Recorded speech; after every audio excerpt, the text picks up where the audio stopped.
আরেকটা প্রজাতি বের হবে, এর নাম ইয়াজুজ আর মাজুজ। নাম শুনেছেন? এই যে এই সূরার মধ্যেই আছে, এই সূরা কাহাফের কথা বললাম না, সূরা কাহাফের পিছনের দিকে আছে ইন্না ইয়াজুজ ওয়া মাজুজ মুফসিদুনা ফিল আরদ। যুলকারনাইন বাদশার কথা পড়বেন, তিনি যে দেয়াল নির্মাণ করে দিয়েছিলেন লোহা এবং তামা দিয়ে, মনে আছে, পড়েছেন? আচ্ছা, এই ইয়াজুজ আর মাজুজ যখন বের হবে, পৃথিবীর পানি খেয়ে শেষ করে ফেলে দিবে একেবারে। এর এত বেশি হিংস্র হবে যে এদের সাথে লড়াই করার মতো ক্ষমতা কোনো মানুষেরই থাকবে না। এমনকি ঈসা আলাইহিস সালামেরও নয়। ঈসা আলাইহিস সালাম তুর পাহাড়ে চলে যাবেন মুসলিমদেরকে নিয়ে, তুর পাহাড়ের ভিতরে মুসলিমরা সেখানে লুকিয়ে থাকবে, পৃথিবীর মেসাকার অবস্থা হয়ে যাবে, পৃথিবীর পানি খেয়ে শেষ করে ফেলে দিবে হিংস্র প্রজাতি।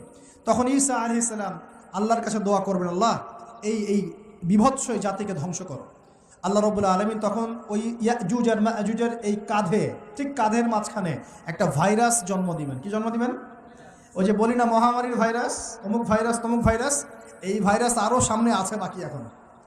ওই ভাইরাসে, ওই পোকায়, ওই ব্যাকটেরিয়া বা যেটাই হোক আল্লাহ পাক যাই দিবেন, এতে করে ইয়াজুজ আর মাজুজের পুরো প্রজাতি ধপ ধপ ধপ করে মারা যাবে। মানে এটা ছোঁয়াচে রোগ হবে। কি রোগ হবে? ছোঁয়াচে। ঠিক যেমন আমরা একটু করোনা দেখলাম না, একজন থেকে আরেকজন, একজন থেকে আরেকজন, এরকম জিনিস চলবে আরও বিশ্বে। আর এখনকার নতুন রিসার্চ হচ্ছে ওই সাইবেরিয়া অঞ্চলের যে বরফগুলো আছে না, ওর নিচে এই 1 লাখ বছর, 1.5 লাখ বছর, 2 লাখ বছর আগের ভাইরাসগুলো নতুন করে জায়গা শুরু করেছে এখন। হ্যাঁ, এগুলো বিজ্ঞানীরা বলছেন যে এগুলো আবার কোন দিন জানি পৃথিবীতে আত্মপ্রকাশ করা শুরু হয়। সব কিছুই ঘটবে। বিশ্বটার খুব রহস্য আছে, বিশ্বটার অনেক রহস্য আছে।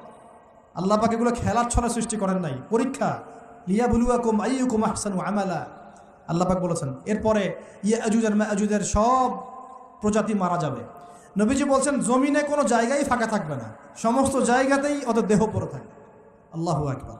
এরপরে ঈসা আলাইহিস সালাম আল্লাহকে বলবেন, আল্লাহ জমিনটাকে পবিত্র করে দাও। আল্লাহ পাক কি করবেন জানেন? বড় বড় নখরওয়ালা, বড় বড় নখ আছে, নখ দেখেছেন? বড় বড় নখ, বড় বড় নখওয়ালা একটা স্পেশাল প্রজাতির পাখি আল্লাহ পাঠাবেন। কি পাঠাবেন? পাখি। এটা কোন পাখি, কি নাম আমরা জানি না, মহাবিশ্বের কোন জায়গা থেকে আসবে তাও জানি না, পৃথিবীতে আছে কিনা তাও জানি না, আল্লাহ পাঠাবেন। আবাবিল, তয়রন আবাবিল যখন আল্লাহ পাখি পাঠিয়েছিলেন না, ও আরসালা আলাইহিম তয়রন আবাবিল, আসলে ওই পাখির নাম কিন্তু আবাবিল না, আবাবিল মানে হচ্ছে ঝাঁকে ঝাঁকে। তো ওই পাখি কি আর দেখা গেছে? ওই রকম করে পাথর কেউ নিক্ষেপ করেছে? আর ঠিক এরকম করে এই এক শ্রেণীর পাখি আল্লাহ পাঠাবেন যাদের নখগুলো খুব বড় বড় হবে, বিশাল বিশাল নখ। এই নখগুলো দিয়ে তারা দেহগুলোকে উঠাবে, উঠিয়ে নিয়ে কোথায় যে ফেলে দেবে আল্লাহ ভালো জানেন। সুবহানাল্লাহ, আল্লাহু আকবার। আল্লাহ পাক বিশ্বে কত কি বাকি রেখেছেন এখন। এরপরে আল্লাহ পাক কি করবেন জানেন? আল্লাহ পাক বৃষ্টি বর্ষণ করবেন। এত বেশি বৃষ্টি হবে, এত বৃষ্টি হবে, জমিন ধুয়ে পরিষ্কার হয়ে যাবে। হাদিসে আসছে জমিন একদম চকচক করবে, জমিনটা পরিষ্কার হয়ে চকচক করতে থাকবে। এরপরে, কারণ ওই ভাইরাস তো ধুইতে হবে না, ভাইরাসকে ধুয়ে সাফ করতে হবে। তারপরে ঈসা আলাইহিস সালামের সময়ে বলা হচ্ছে, তার সময়ে একটা ডালিম, ডালিম দেখেছেন কিনা? আনার ডালিম, এই ডালিমের যে খোসা হয় না, এই ডালিমের খোসার নিচে একটা পুরো পরিবার আশ্রয় নিতে পারবে। কি বুঝলেন? এত বড় বড় ফল হবে, এত বরকত হবে জমিনের মধ্যে। কখন বরকত হয়? যখন একটা জনপদের অধিবাসীরা আল্লাহর সামনে আত্মসমর্পণ করে, তখন আল্লাহ বরকত দেন। আমরা কি আত্মসমর্পণ করছি? এই জন্যই তো অর্থনৈতিক মন্দা চলছে। এমনি এমনি নাকি? সুদ খাচ্ছেন, দিব্যি ঘুষ খাচ্ছেন, দুর্নীতি করছেন, জেনা করছেন, মানুষের সম্পদ আত্মসাৎ করছেন, মাপে কম দিচ্ছেন, আবার নামাজও পড়ছেন, মাশাআল্লাহ। তো বরকত কোত্থেকে আসবে?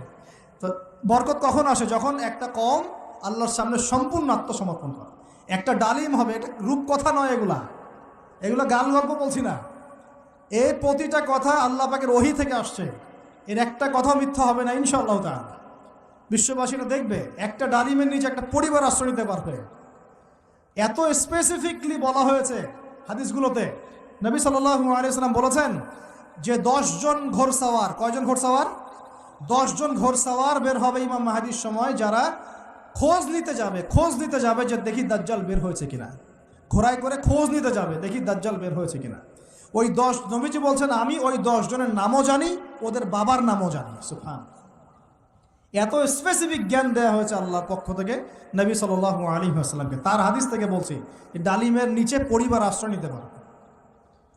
তো অনেকে হয়তো হাসবে, কি বলে একটু উল্টা পাল্টা কথা, তাই না? নাস্তিকরা মনে করতে পারে যে হাসবে, আরে হাহারি এক দিয়ে রেখে দেবে। এখন মানুষ ফেসবুকের মতো চিন্তা করে, ফেসবুকের মতো হাসে, ফেসবুকের মতো কাঁদে, মানুষ এখন রোবোটিক হয়ে গেছে, ঠিক আছে? আচ্ছা, তো এরপর কি? এরপরে বরকতের এই সময়টা শেষ হয়ে যাবে কখন? যখন মানুষ আবার সেই জেনা, পাপ, শিরিক, কুফর এগুলোতে লিপ্ত হবে। আল্লাহ রাসূল বলছেন এমন একটা মানুষও বাকি থাকবে না, একটা মানুষও না যে খালি লা ইলাহা ইল্লাল্লাহ কালিমাটা পড়তে জানে, এমন একটা মানুষও বাকি থাকবে না। বলেন নাউযুবিল্লাহ। ওরা হবে এই পৃথিবীর সবচেয়ে নিকৃষ্ট মানুষ। ওদের চেয়ে নিকৃষ্ট কোনো মানুষ এই পৃথিবীতে হবে না। এখনও কি এরকম সময় আসে নাই? এখন কি লা ইলাহা ইল্লাল্লাহ আছে না? পূর্ণাঙ্গ প্রয়োগটা নাই, কিন্তু কালিমা তো আছে কি না? তখন নবীজি বলছেন এমন একটা যুগ আসবে যে লা ইলাহা ইল্লাল্লাহ বলার মতো একটা মানুষ খুঁজে পাওয়া যাবে না। আর মানুষ রাস্তাঘাটে কুকুরের মতো জেনা করবে। রাস্তাঘাটে কুকুর যেমন সঙ্গম করে না রাস্তাঘাটে, ওই রকম করে মানুষ রাস্তাঘাটে জেনা করবে। ওই সময়ে আল্লাহ রাব্বুল আলামিন পশ্চিম দিক থেকে সূর্য উঠাবেন। কোন দিক থেকে? সূর্য সত্যি সত্যি পশ্চিম দিকে উঠবে। পৃথিবী একদিকে ঘুরছে না এখন? কে জানে আল্লাহ পাক পৃথিবীর ঘূর্ণন থামিয়ে উল্টা দিকে ঘোরাতে পারেন না? অবশ্যই পারেন। আল্লাহ পাকের জন্য এটা খালি বলা কুন ফায়াকুন, হও হয়ে যাও, ব্যাস। পুরো বিশ্বের বড় বড় ডিপার্টমেন্টগুলো কারা নিয়ন্ত্রণ করছে? আমরা নিয়ন্ত্রণ করছি? জি না। এমনকি খ্রিস্টানরাও নিয়ন্ত্রণ করছে না, বরং ওরাই নিয়ন্ত্রণ করছে। আপনাকে গভীরে ঢুকতে হবে তো। তার মানে সে আত্মপ্রকাশ না করলেও তার অনুসারীরা তো মাশাআল্লাহ শক্তিশালী হয়ে গেছে কিনা? তার মানে সময় কাছে না দূরে? কাছে। এটা বোঝার জন্য কি ভবিষ্যৎবাণী করা লাগে? গণক হওয়া লাগে? জ্যোতিষী হওয়া লাগে? এটা বোঝার জন্য কোরআন সুন্নাহর সাথে শেষ জামানা স্টাডি করলেই হয়। Economics, world affairs, history study করলেই বুঝতে পারেন, হৃদয়ের চোখ খুলে যাবে ইনশাআল্লাহ তাআলা। আল্লাহ পাক বোঝার তৌফিক দান করুন। এখন সে বের হয়ে বিশ্বটাকে শাসন করবে ঠিকই, কিন্তু তার সাথে লড়াই করার ক্ষমতা ওই সময় মুসলিমদের থাকবে না। তখন আল্লাহ পাক পাঠাবেন ওই যে সত্যিকারের মাসিহ ঈসা আলাইহিস সালাম। কাকে পাঠাবেন? তিনি নামবেন সিরিয়ায়। কোন দেশে? সিরিয়ার দামেশকে তিনি নামবেন দুজন ফেরেশতার কাঁধে ভর দিয়ে। তখন তার চুলগুলো দিয়ে টপ টপ করে মুক্তার মতো পানি ঝরতে থাকবে, এমনটা হাদিসে বলা হয়েছে। সুবহানাল্লাহ, সুবহানাল্লাহ। এত স্পেসিফিকলি হাদিসে বলা হয়েছে এটা হবে, এইটা হবে, ওইটা হবে, একদম স্পেসিফিকলি। তারপরে ঈসা আলাইহিস সালাম তিনি যখন ওই মুসলিমদেরকে পেয়ে যাবেন, তাকে ইমামতি করতে বলা হবে। ঈসা আলাইহিস সালাম বলবেন, না, আমি ইমামতি করতে পারবো না। ইমামতি এই উম্মতের জন্যই করা হয়েছে। বলেন সুবহানাল্লাহ।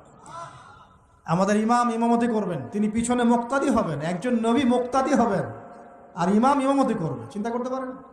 এরপর নামাজ শেষ হওয়ার পরে বলবেন তিনি দরজা খুলে দাও, দরজা খুলে দাও। এটার ব্যাখ্যা আমার কাছে মনে হয় হয়তোবা তখন অবরোধ থাকবে, অবরোধটাকে তিনি ভেঙে দিতে বলবেন, হয়তোবা, আল্লাহ ভালো জানেন। কারণ দরজা খুলে দাও এর ব্যাখ্যা কি হতে পারে? কিসের দরজা খুলে দাও? কিসের বাঁধন খুলে দাও?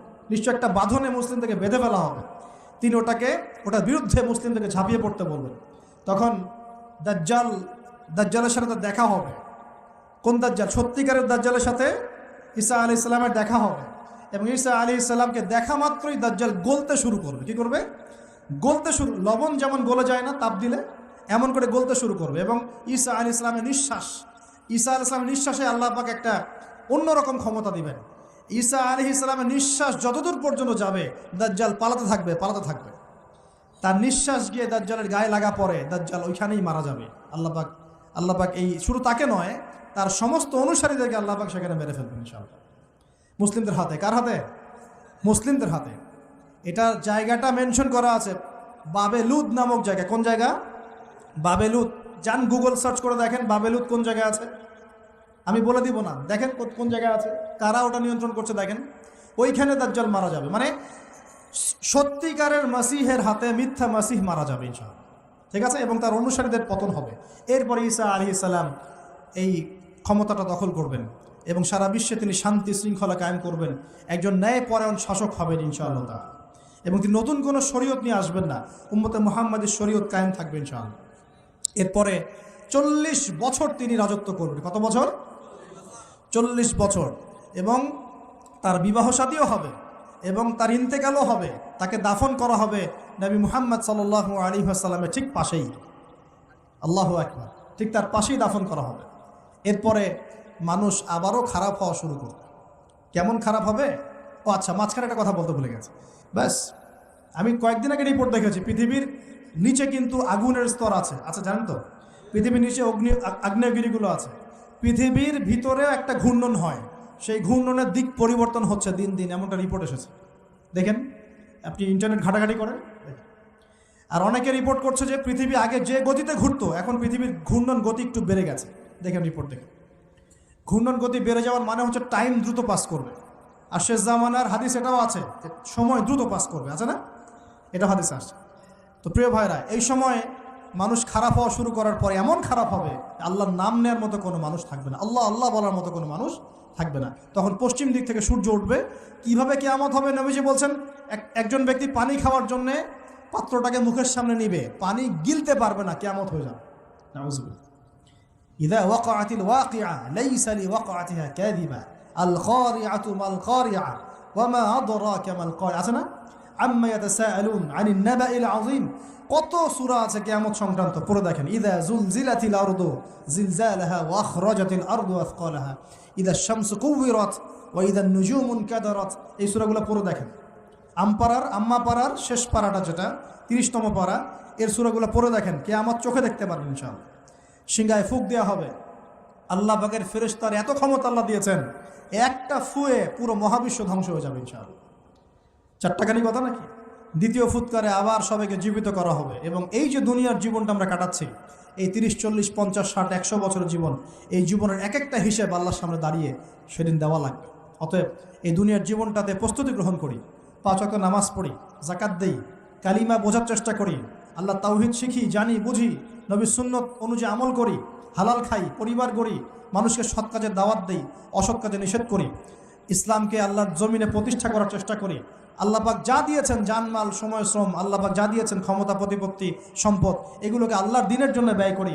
ইনশাআল্লাহ দুনিয়া সফল হব, পরকালে সফল হবে ইনশাআল্লাহু আযজা ওয়া জাল।